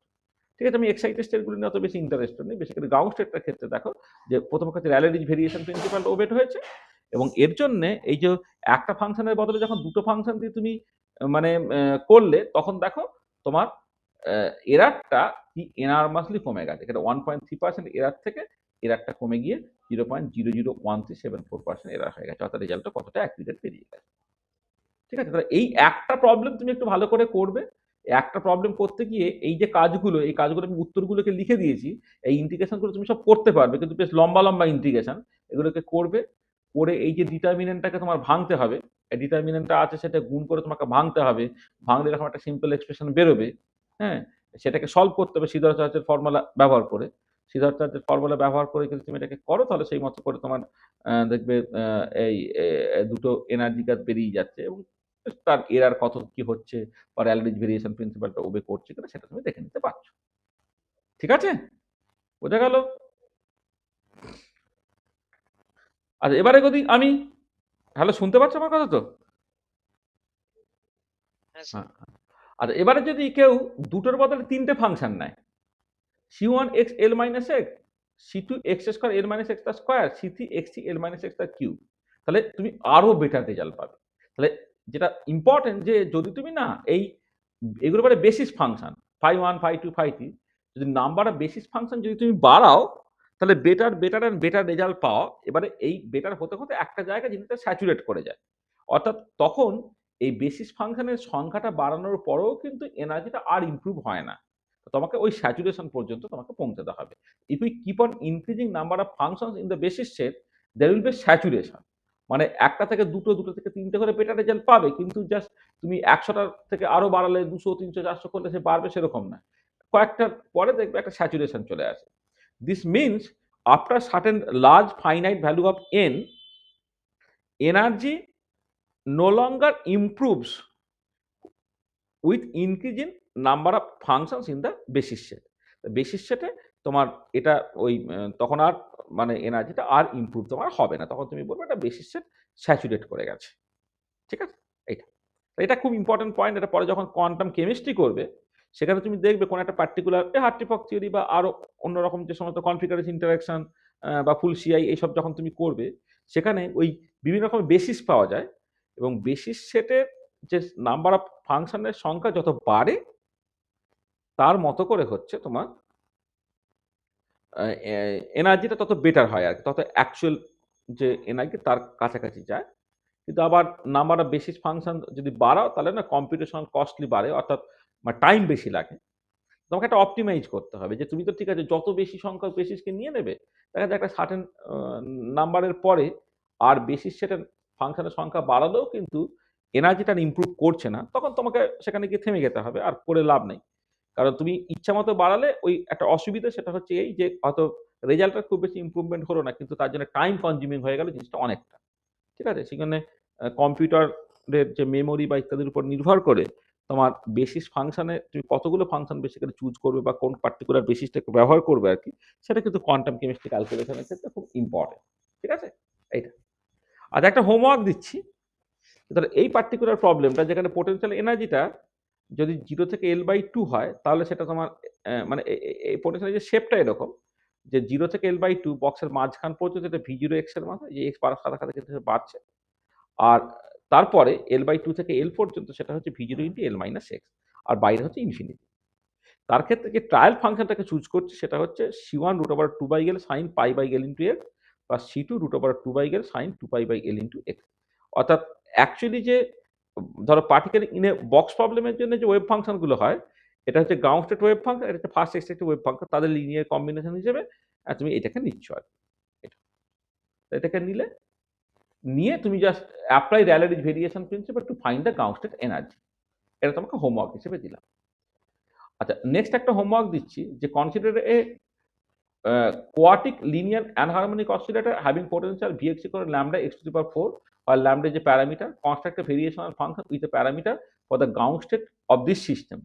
Evaluate the variational integral, optimize the parameter such that energy functional can be minimum and hence estimate the ground state energy. এটা হচ্ছে তোমার জাস্ট একটা অ্যানহারমোনিক অসিলেটর, এটা লিনিয়ার ভেরিয়েশন প্রিন্সিপাল না, নর্মাল যে ভেরিয়েশন প্রিন্সিপাল আর কি, সেই ভেরিয়েশন প্রিন্সিপালটা তুমি এখানে এই পার্টিকুলার প্রবলেমের ক্ষেত্রে করবে।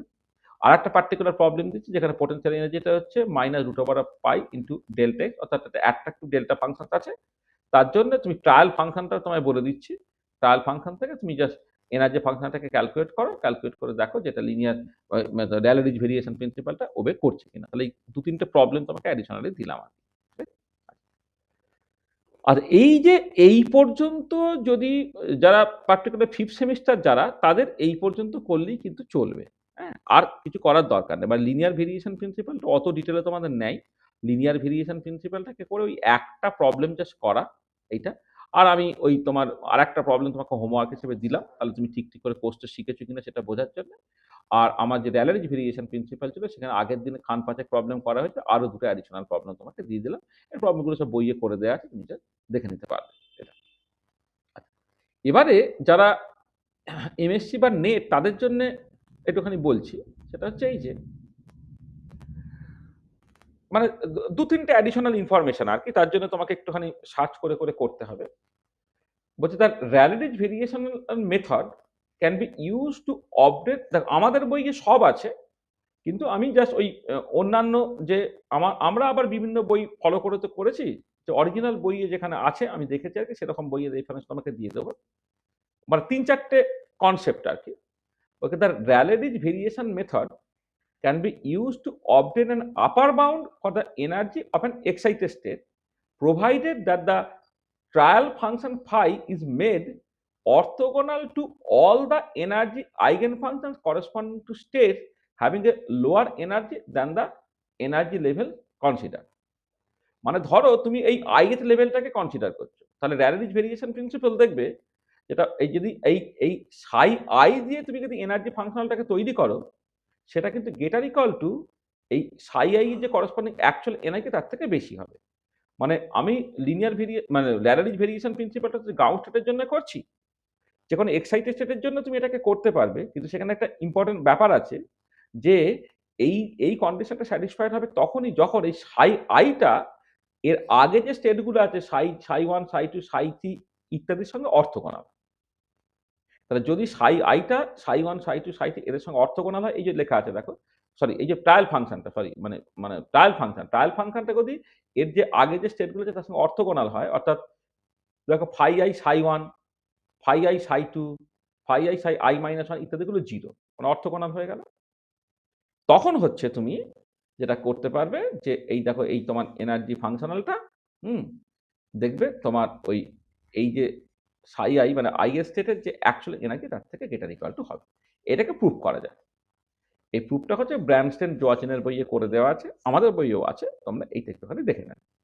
এটা মানে অন্তত ইনফরমেশনটাকে মাথায় রাখবে। যে যদি এমন হয় যে ট্রায়াল ফাংশনটাকে চুজ করছো সেটা হচ্ছে এক্সাক্ট যে গ্রাউন্ড স্টেট ওয়েভ ফাংশনটা তার থেকে লোয়ার এনার্জির যে ওয়েভ ফাংশনগুলো আছে তার সঙ্গে যদি অর্থোগোনাল হয় তাহলে Rayleigh ভেরিয়েশন প্রিন্সিপালটা এখানে অ্যাপ্লিকেবল হবে যেখানে এনার্জি ফাংশনালটা গ্রেটার ইকুয়াল টু তোমার ওই EI হচ্ছে। এটা একটা। আচ্ছা। এবারে ধরো ট্রায়াল ফাংশনটা তুমি এইভাবে লিখলে C1 psi 1 plus C2 psi 2 plus dot dot করে Cn psi n পর্যন্ত। আচ্ছা এবারে এই যে psi 1, psi 2, psi I এরা সব ধরো হ্যামিল্টনের eigen function with the eigen value E1, E2, E3 dot dot dot. এবং এনার্জি গুলো E1 থেকে En পর্যন্ত ইনক্রিজিং অর্ডারে তোমার সাজানো হয়েছে। আর এবারে এনার্জি ফাংশনালটা ইটা তুমি জাস্ট psi এই phi h phi by phi phi লিখলে। এবারে এই psi I গুলো মাস্ট কন্ট্রিবিউট টু এনার্জি। হ্যাঁ? এবারে বলছে যে এই states in the trial function having higher and higher energy contribute less and less to the energy functional. মানে ব্যাপারটা হচ্ছে যে এই এনার্জি ফাংশনালটা যখন তুমি দেখছো ধরো এখানে এই যে psi 1, psi 2, psi 3 এদের সব কন্ট্রিবিউশন আছে তো। ধরো এই প্রথমটার যে কন্ট্রিবিউশন সেখানে কন্ট্রিবিউশন আরো কমে যাবে। থার্ডের কন্ট্রিবিউশন আরো কমে যাবে। তাহলে পরের কন্ট্রিবিউশন গুলো আরো কমবে। তার মানে তুমি জাস্ট যত বেশি এনার্জি তুমি নিচ্ছ আরকি মানে কোনো একটা পার্টিকুলার স্টেট ট্রায়াল ফাংশনটা সেটা তো গ্রাউন্ড স্টেট ওয়েভ ফাংশনকে তুমি জাস্ট তার করেসপন্ডিং ট্রায়াল ফাংশন তো। এবারে যে স্টেটের এনার্জিটা যত বেশি তার কন্ট্রিবিউশনটা তত কম হবে। তাহলে এটা ম্যাকুইডি সাইমনে দেখবে এটা প্রুফটা করা আছে। তুমি সেটাকে দেখতে পারো। তার মানে তুমি আবার বলছি ধরো ওখানে দেখবে পার্টিকিউলার বক্সকে এক্সাম্পল হিসেবে ধরে করা আছে। তো পার্টিকিউলার বক্সের ক্ষেত্রে তুমি ধরো অ্যাকচুয়ালি যে পার্টিকুলার বক্স প্রবলেমের ক্ষেত্রে যে ওয়েভ ফাংশন গুলো আছে তাদের তুমি লিনিয়ার কম্বিনেশন নিলে নেওয়ার পরে দেখবে তোমার ধরো ground state first excited state second excited state ইত্যাদি ইত্যাদি তোমার যত এনার্জি ডিফারেন্সটা বেড়ে যাবে তত তার কন্ট্রিবিউশনটা হচ্ছে কমে যাবে। সেটাই বলা হচ্ছে states in the trial function having higher and higher energy contribute less and less on the energy function. এটা একটা ইনফরমেশন হিসেবে মনে রাখবে, প্রুফটা তুমি করতে পারো বা না পারো, ইনফরমেশন হিসেবে তুমি যে সেটাকে মনে রেখে। আচ্ছা, আর একটা খুব ইম্পর্টেন্ট পয়েন্ট, ধরো তুমি বেসিস ফাংশনের সংখ্যা বাড়াচ্ছ, প্রথমে ফাই ওয়ানটাকে সি ওয়ান সাই ওয়ান বললে, সেখান থেকে তুমি একটা এনার্জি ফাংশনাল পেলে। ফাই টু যখন বলছো তখন হচ্ছে দুটো ফাংশন লিনিয়ার কম্বিনেশন হলে সি ওয়ান সাই ওয়ান বা C two phi psi two, তাহলে তুমি একটা 2/2 ডিটারমিনেন্ট পাবে সেকুলার ইকুয়েশন, সেখান থেকে তুমি এনার্জির দুটো ভ্যালু পাবে, তাহলে E02 আর E12 বললে সেটাকে। তুমি তিনটে ফাংশনের লিনিয়ার কম্বিনেশন দিলে তাহলে একটা 3/3 ডিটারমিনেন্ট পাবে, সেইখান থেকে যে তিনটে এনার্জি পেলে তাকে তুমি এইরকম ভাবে সাজালে E03, E13, E23, ঠিক একই রকম ভাবে যদি ফাই এনটায় তুমি এনটা ওয়েভ ফাংশনের লিনিয়ার কম্বিনেশন n/n ডিটারমিনেন্ট হবে, সেগুলো তুমি এনার্জেটিক্যালি সাজালে E0n E1n করে En-1n এইগুলো হলো, ঠিক আছে। তাহলে যেটা ইম্পর্টেন্ট যে ট্রায়াল ফাংশনটা যখন তুমি লিখছো যে সামেশন আবার i = 1 to n ci psi i করছো, এখানে n এর ভ্যালুটা 1 নিচ্ছ, 2 নিচ্ছ, 3 নিচ্ছ, এইরকম ভাবে করছো, করলে তুমি দেখবে যে এই সুন্দর প্যাটার্নটা পাবে তুমি। তাহলে একটা নিলে যা এনার্জি হয়, দুটো নিলে একজনের এনার্জি কমে যায়, আরেকজনের এনার্জি বেড়ে যায়। তুমি এবার তিনটে নাও, এই এই মাঝে একটা এনার্জি রয়ে যাবে, এইটা আরো নিচে নেমে যাবে, এটা আরো উপরে উঠে যাবে।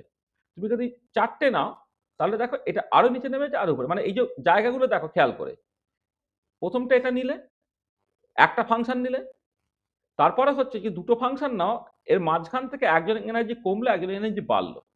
যখন তিনটে নেবে তখন E01 আর E13 তারা একই এনার্জি রয়ে গেছে, এবারে এর এনার্জিটা যেটা এর যে মানে তিনটে ফাংশন নিয়ে যে কাউন্টেড এনার্জিটা, সেটা হচ্ছে একটা নিলে যা হয় তার তুলনায় দুটো নিলে যা হয় তার ছোট হবে, দুটো থেকে তিনটে নিলে আরো ছোট হবে, চারটে নিলে আরো ছোট হবে, এইটা দেখো আরো আরো কমছে। তার মানে কি তুমি যখন অ্যাকচুয়াল গ্রাউন্ড স্টেট এনার্জির সঙ্গে কম্পেয়ার করতে যাবে তুমি বেটার পাবে, কিন্তু আবার বাকিগুলো এই পার্টিকুলার ডিস্ট্রিবিউশনটা তোমার থাকছে আর কি।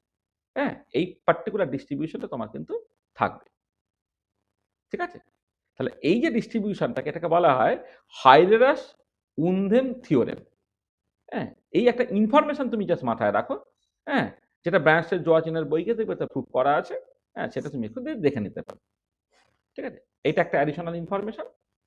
আর ফাইনাল যে ইনফরমেশনটা সেটা এখনো ঠিক মানে বুঝতে পারবে না, কিন্তু ওই নেট বা ইত্যাদি পরীক্ষার জন্য খুব ইম্পর্টেন্ট। সেটা হচ্ছে যে আমি এরপরে যখন পার্টারবেশন থিওরি পড়াবো, পার্টারবেশন থিওরিতে মূল ফিলোজফি সেটা হচ্ছে এই যে অ্যাকচুয়াল হ্যামিল্টনিয়ানটাকে তোমার একটা আনপার্ট হ্যামিল্টনিয়ান বা মডেল হ্যামিল্টনিয়ান, তার সাথে plus lambda into H prime এইভাবে লেখা হচ্ছে। এই ল্যামডা এইচ প্রাইমটা হচ্ছে তোমার বেসিক্যালি পার্টারবেশন। এই ল্যামডাটাকে বলা সুইচিং প্যারামিটার, যার ভ্যালুটা 0 থেকে 1। যদি তুমি ল্যামডা ভ্যালু 0 নাও, তার মানে H equal to H prime হয়ে গেলে তুমি আনপার্টার প্রবলেম বা মডেল প্রবলেমটা পৌঁছে গেলে। আর ল্যামডা যদি 1 হয়ে যায়, তোমার H equal to H zero plus H prime হয়ে যাচ্ছে, অর্থাৎ তুমি পার্টারবেশনটা ফুললি অন হয়ে যাচ্ছে, এটা।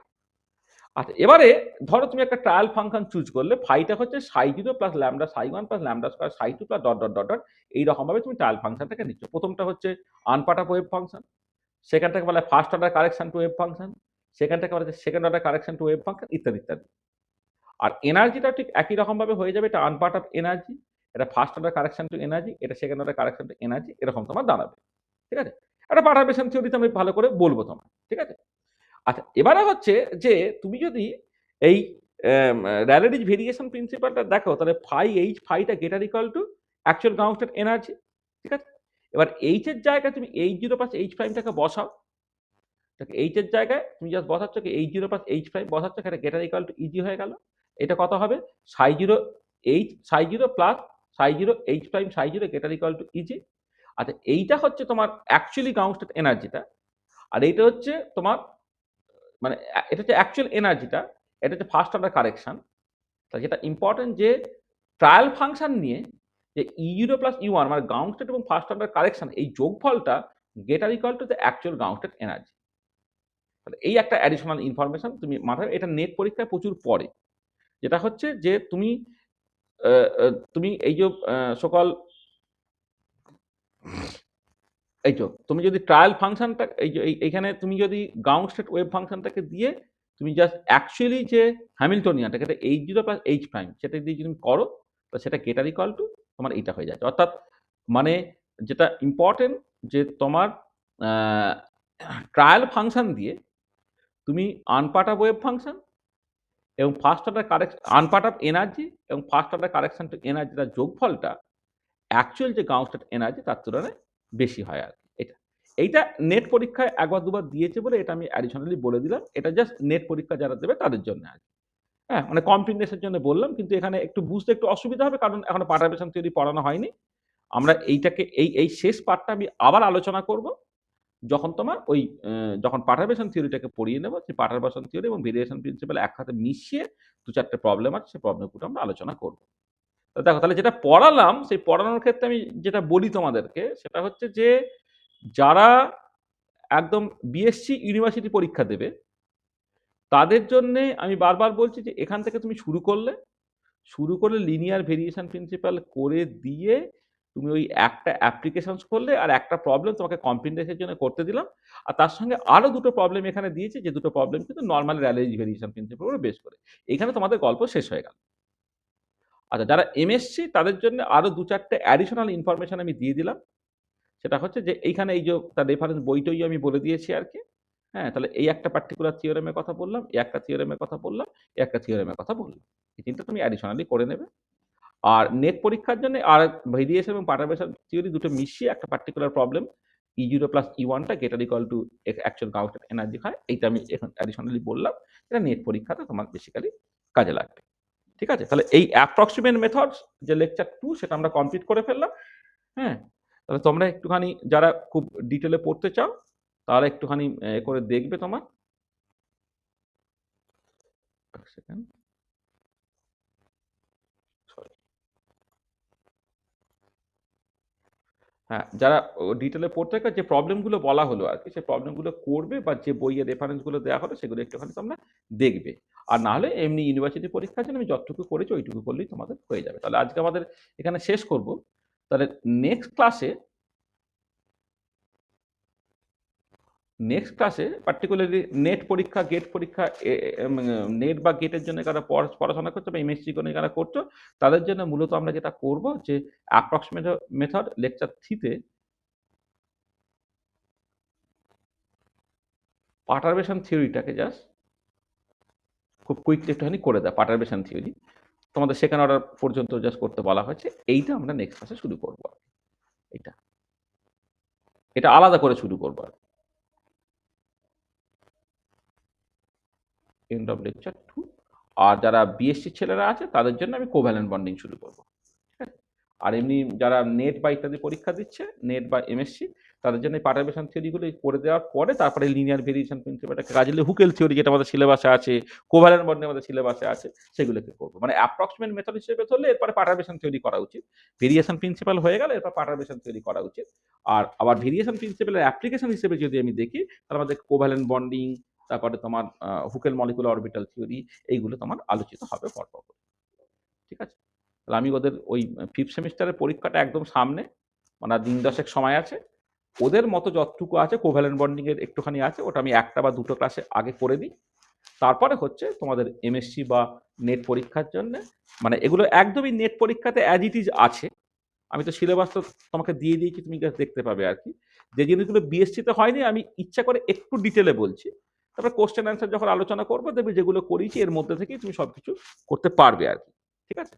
পরপর করে আমরা এগোই। হ্যাঁ, দেখা যাক কত কি হয়। ঠিক আছে? তো দেখো তাহলে যা বলেছি সব পরিষ্কার তো? কোনো অসুবিধা নেই তো? ঠিক আছে?